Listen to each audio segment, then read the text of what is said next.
गिलानी। नमस्कार सर। नमस्कार सर, मैं चाहूँगी कि आप अपने बारे में दर्शकों को कुछ बताएं। जी, जैसे कि आपने इंट्रोडक्शन दे दिया, मैं presently as senior consultant urologist cum andrologist काम कर रहा हूँ।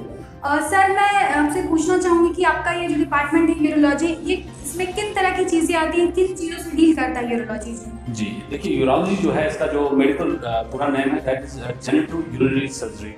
हम जेनाइटल और यूरिनरी ट्रैक की जितनी भी सर्जरीज हैं उसके साथ डील करते हैं, डिजीज जो है उनके साथ डील करते हैं। तो मैं ऐसे आम लोगों की समझने के लिए जो किडनी रिलेटेड प्रॉब्लम्स हैं, किडनी में ट्यूमर हो, किडनी में पत्थर हो, ऐसे यूरिनरी ब्लैडर में कोई तकलीफ हो, ट्यूमर हो, पत्थर हो या ब्लड पेशाब में ब्लड आए, ऐसी कुछ तकलीफें, प्रोस्टेट की तकलीफें हैं और जेनाइटल ट्रैक यानी कि जो मेल जेनाइटल ट्रैक है उसके रिलेटेड कोई भी तकलीफ हो तो उसके साथ डील करते हैं एज ए यूरोलॉजिस्ट। सर, जैसा आपने बताया कि पथरी यानी रीनल कैलकुलस या फिर इसे किडनी स्टोन भी हम कहते हैं। जी बिल्कुल। उसका क्या कारण होता है? जी, पत्थर बनने का कारण जो है खासकर हमारा जो गलत खाने की आदतें हैं उसकी वजह से होता है। अगर हम पानी का कम इस्तेमाल करें तो उससे हमारा जो किडनी से क्रिस्टल्स एक्सक्रीट होते हैं वो डाइल्यूट नहीं हो पाते हैं और वो पत्थर बनाते हैं। इसके अलावा कुछ मेडिकल डिजीज हैं जिनकी वजह से पत्थर बनते हैं। अगर किसी का हाइपरपायराथायरिज्म हो या अंतड़ियों की कोई तकलीफ हो जैसे क्रॉनिक डायरिया हो, डायबिटीज और ब्लड प्रेशर, ओबेसिटी, इन लोगों में भी पत्थर का ज़्यादा पाया जाता है, किडनी पत्थर। और इसके अलावा अगर जो खाने पीने की हमारी आदतें हैं उनमें कुछ ऐसी चीज़ें इस्तेमाल करें जिनमें ऑक्सीडेंट्स ज़्यादा हों, लाइक पालक का खाना, टमाटर, ऐसे ये चॉकलेट्स, कॉफ़ी, इनमें ऑक्सीडेंट्स ज़्यादा पाए जाते हैं और ऑक्सीडेंट लोड बॉडी में ज़्यादा बनने से पत्थर ज़्यादा बनते हैं। तो सर, इसका बचाव हम क्या कर सकते हैं जी बचने के लिए, और सर इसका ट्रीटमेंट? जी, देखिए दो चीज़ें हैं, एक तो प्रिवेंशन है और दूसरा ट्रीटमेंट है। हम पहले ट्रीटमेंट की बात करें तो किडनी पत्थर का जो ट्रीटमेंट है वो उसके साइज पे डिपेंड करता है। अगर किडनी पत्थर का साइज 5 mm या उससे छोटा है तो हम कोशिश करते हैं कि उसको दवाइयों से निकाला जाए और दवाई के जरिए से उसको पिघला दें। लेकिन अगर पत्थर का साइज 5 mm से ज़्यादा है तो उसका दवाइयों से इस्तेमाल नहीं हो सकता। ये हमारे पेशेंट्स को जानना बहुत ज़रूरी है, लोगों को जानना है, क्योंकि लोग 2-2 सेंटीमीटर 1 सेंटीमीटर पत्थर होते हैं और बाहर घूम रहे होते हैं, डॉक्टर्स के पास दवाइयाँ खा रहे होते हैं, वो अपना टाइम ज़ाया करते हैं, पैसा ज़ाया करते हैं और उनसे उनकी किडनीज खराब होने के चांसेस ज़्यादा बढ़ सकते हैं। तो अगर 5 mm से बड़ा पत्थर हो तो उसका इलाज दवाइयों से नहीं हो सकता, उसका सर्जिकल ट्रीटमेंट ही है। और किडनी पत्थर का जो ऑपरेशन है वो साइज और लोकेशन पे डिपेंड करता है। किडनी का पत्थर अगर किडनी से निकल के नली में फंस गया तो उसको हम एक ऑपरेशन करते हैं, उसको यूट्रोस्कोपी कहा जाता है, पेशाब के रास्ते से जाके उसको लेजर से तोड़ देते हैं। अगर किडनी के अंदर है तो दोबारा साइज पे डिपेंड करता है।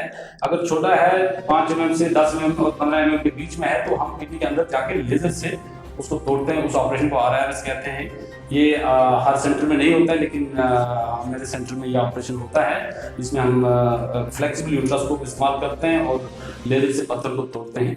लेकिन अगर पत्थर बड़ा हो, 2 सेंटीमीटर पत्थर हो या उससे बड़ा हो तो उसके लिए एक ऑपरेशन करते हैं, उसको PCNL कहा जाता है, जिसमें हम एक छोटा सा सुराख करते हैं और उस सुराख के जरिए कैमरा अंदर डाल के पत्थर को तोड़ के पीसेस निकालते हैं बैक साइड से, फ्लैंक से। तो ये अभी जो पत्थर के लिए जो नई टेक्नोलॉजीज हैं तो ये हमारे पास सारी अवेलेबल है हमारे सेंटर में। प्रिवेंशन की जब तक बात है तो प्रिवेंशन में सबसे पहले, जैसे मैंने कहा कि सबसे मोस्ट कॉमन कॉज जो है पानी का कम इस्तेमाल, तो प्रिवेंशन में भी मैं यही कहूँगा कि अगर पानी का सही इस्तेमाल किया जाए, एडिक्वेट पानी लिया जाए तो पत्थर बनने के चांसेस बड़े कम हो जाते हैं। इवन उन पेशेंट्स में जो हाई रिस्क है, जैसे मैंने बताया कि कुछ डिजीज ऐसी है जिनमें पत्थर ज़्यादा बनता है, वो भी अगर पानी का इस्तेमाल करें, सफिशिएंट पानी ड्रिंक करें तो उनकी किडनी में पत्थर नहीं बनेंगे। इसके अलावा वो diet like high protein diet, पालक, टमाटर, इनका थोड़ा कम इस्तेमाल किया जाए। तो मैं अपने पेशेंट्स को रिकमेंड करता हूँ कि अगर वो पानी पिए तो मैं उनको खाने पीने में कोई चीज़ मना नहीं करता हूँ। इसके अलावा अगर कोई अंडरलाइंग डिजीज है जिसमें चांसेस ऑफ स्टोन फॉर्मेशन ज़्यादा हो तो उसका इलाज कराया जाए। जी सर, जैसा आपने कहा कि प्रिवेंशन, क्योंकि कहते हैं prevention is better than cure, but पानी का आपने यूज़ कहा कि पानी ज़्यादा पीना चाहिए। ऐसे हम आजकल रोज़मर्रा ये पढ़ते हैं कि पानी हमें ज़्यादा पीना चाहिए, बट आजकल हमें ऐसा भी सुनने को मिल रहा है, पढ़ने को मिल रहा है कि पानी का अत्यधिक सेवन भी जो है वो शरीर के लिए सही नहीं है, किडनी के लिए सही नहीं है। इस बारे में आप क्या कहेंगे? नहीं, ये बिल्कुल गलत है। बिल्कुल गलत है। पानी का कम इस्तेमाल से हम उन मरीजों को बोलते हैं जिनका किडनी खराब हो गया हो, जो किडनी एक्ट्रीट नहीं कर पाए पानी को, या जिनका हार्ट काम नहीं कर रहा, उनको पानी कम पीने के लिए बताते हैं। अदरवाइज पानी का एडुकेट इस्तेमाल से बदन पे कोई इफेक्ट नहीं होता है। Rather it's always better for a person पानी का ज़्यादा से ज़्यादा इस्तेमाल किया जाए। और मैं ये रिकमेंड करता हूँ कि ऐसा नहीं है कि पानी 4-5 ग्लास सुबह पी लिए 5 शाम को, उससे प्रिवेंशन नहीं होगा। जबकि प्रिवेंशन के लिए ज़रूरी है कि राउंड द क्लॉक पानी का इस्तेमाल किया जाए। हर घंटे में 1-2 ग्लास पानी के इस्तेमाल किए जाए। और वर्किंग कंडीशन, अगर कोई एसी एनवायरनमेंट में काम करता है तो अराउंड 3 से 4 लीटर पानी इस्तेमाल करें। और अगर कोई धूप पसीने में जो बाहर स्वेट कर रहा है तो उसको पानी की ज़्यादा ज़रूरत है, तो उसको पानी का उससे भी ज़्यादा इस्तेमाल करना चाहिए। और हर घंटे में कोशिश करें 1-2 ग्लास पानी के पीने की।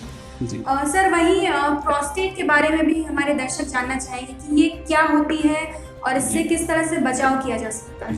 देखिए, प्रोस्टेट का जब तक ताल्लुक एक नॉर्मल ग्लैंड है, जैसे हमारी आंख है, कान है, नाक है, ऐसे एक ग्लैंड है मेल्स में पाया जाता है, इसको प्रोस्टेट कहा जाता है।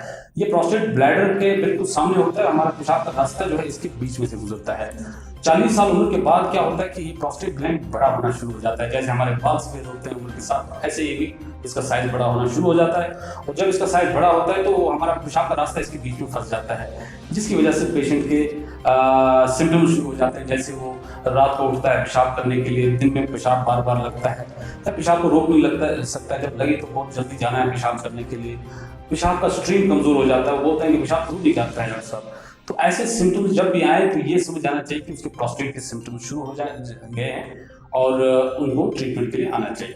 सर, ट्रीटमेंट इसका क्या रहेगा? जी देखिए, प्रोस्टेट का जो है इनिशियल ट्रीटमेंट जो है दवाइयों से हम करते हैं, मेडिकल मैनेजमेंट है, हम दवाइयाँ देते हैं। उससे ये जो सिम्टम्स हैं, एक्चुअली हम पेशेंट की क्वालिटी ऑफ लाइफ को इम्प्रूव करना चाहते हैं। क्योंकि देखिए, अगर रात को 3 बार जाग रहा है, 4 बार जाग रहा है, या फिर ट्रैवल नहीं कर सकता, पेशाब को कंट्रोल नहीं कर सकता है, तो ये क्वालिटी पेशेंट की खराब रहती है। तो हम उसकी क्वालिटी को इम्प्रूव करने के लिए पहले दवाइयाँ देते हैं। अगर वो दवाइयों से मुतमईन है, अपनी जिंदगी अच्छी तरह गुजार रहा है, तो दवाइयों से कंटिन्यू करते हैं। लेकिन कभी क्या है, दवाइयाँ खाने के बावजूद भी उसकी सिम्टम्स रहते हैं, या दवाइयाँ कुछ टाइम के लिए कंट्रोल करते हैं, उसके बाद सिम्टम्स वापस आ जाते हैं, तो उस सूरत में हम पेशेंट को सर्जिकल ट्रीटमेंट करते हैं। और इसके लिए सर्जरी बड़ी safe and secure Indo surgery होती है। पेशाब के रास्ते से जाके हम प्रोस्टेट को, उस चीज़ को जो रुकावट करता है उसको निकाल देते हैं, पेशेंट की बाकी जो सिम्टम्स हैं गायब हो जाते हैं। सर, जानना चाहेंगे यूटीआई के बारे में। यूरिनरी ट्रैक्ट इन्फेक्शन जो है आजकल हर घर में 1 या 2 मरीज हमें देखने को मिलते हैं। क्यों होता है ये, क्या वजह होती है? यूरिनरी ट्रैक्ट इन्फेक्शंस जो है फीमेल्स में ज़्यादा होते हैं कंपेयर टू मेल्स। मेन कारण उसका ये, देखिए, इन्फेक्शन बाहर से अंदर जाता है। जब भी हम टॉयलेट का इस्तेमाल करते हैं, खासकर स्टूल्स पास करते हैं, तो मिलियंस ऑफ बैक्टीरिया रिलीज होते हैं। तो ये बैक्टीरिया पेरिनियम में रहते हैं और पेरिनियम से पेशाब के रास्ते से अंदर जाते हैं। क्योंकि फीमेल लेडीज का पेशाब का रास्ता छोटा होता है कंपेयर टू मर्द, तो इसलिए उनमें इन्फेक्शन ज़्यादा चांसेस हो जाते हैं। तो इसमें यही है कि रिकरेंट और बार बार इन्फेक्शन होने का कारण ये है कि अगर हम बाहर इन्वायरमेंट साफ ना रखें तो इन्फेक्शन ज़्यादा होते हैं। सर, इससे बचाव करने के लिए? जी, बचाव जो है यूरिनरी ट्रैक्ट इन्फेक्शन का, दोबारा मैं यही कहूँगा, पेरिनियम का साफ रखना। टॉयलेट करने के बाद अपने पेशाब के रास्ते को पूरा साफ करना है, नंबर 1। नंबर 2, पानी का दोबारा इस्तेमाल यहाँ आता है। अगर हम पानी पीते हैं, अगर कोई बैक्टीरिया अंदर घुस भी गए, वो फ्लश होकर बाहर चले जाते हैं। और तीसरा ये कि कॉन्स्टिपेशन को अवॉइड करना है। कॉन्स्टिपेटेड लोगों में ज़्यादा इन्फेक्शन होने के चांसेस होते हैं।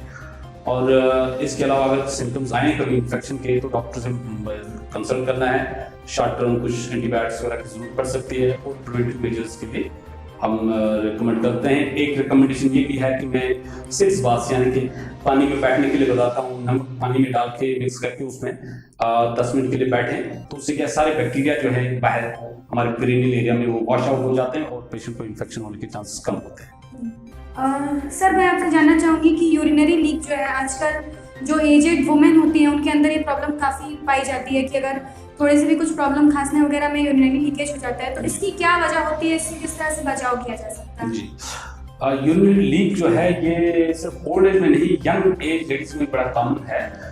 इसके 1-2 कारण है। एक ये कि ब्लैडर जो है, पेशाब की थैली ओवर एक्टिव हो जाती है, ये ज़्यादा प्रेशर से कंट्रैक्ट होती है। और दूसरा ये कि स्फिंक्टर, लेडीज में बच्चे पैदा होने से जो मसल्स हैं वो वीक हो जाती है, पेरिनियल मसल्स, उसकी वजह से स्फिंक्टर वीक हो जाता है और उसकी वजह से ये तकलीफ होती है।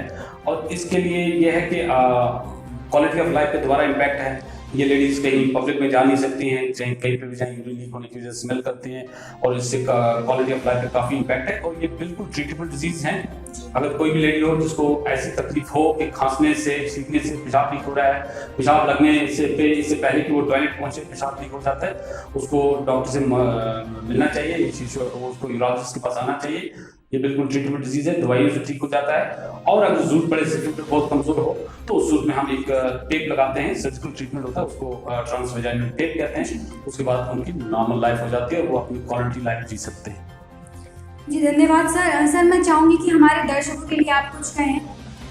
जी मैं यही कहूँगा कि जितनी भी डिजीज हमने डिस्कस की, इसके अलावा बहुत सारी डिजीज हैं लोगों में गलत तरीके से प्रोजेक्ट किया जाता है। फॉर एग्जाम्पल पत्थर को कहूँ, पत्थर के साइज को दवाइयाँ खाते रहते हैं, काफ़ी टाइम जब तक किडनी खराब हो जाती है। कोई भी ऐसी तकलीफ हो जेनिटल ट्रैक्ट रिलेटेड तो उनको डॉक्टर के पास आना चाहिए।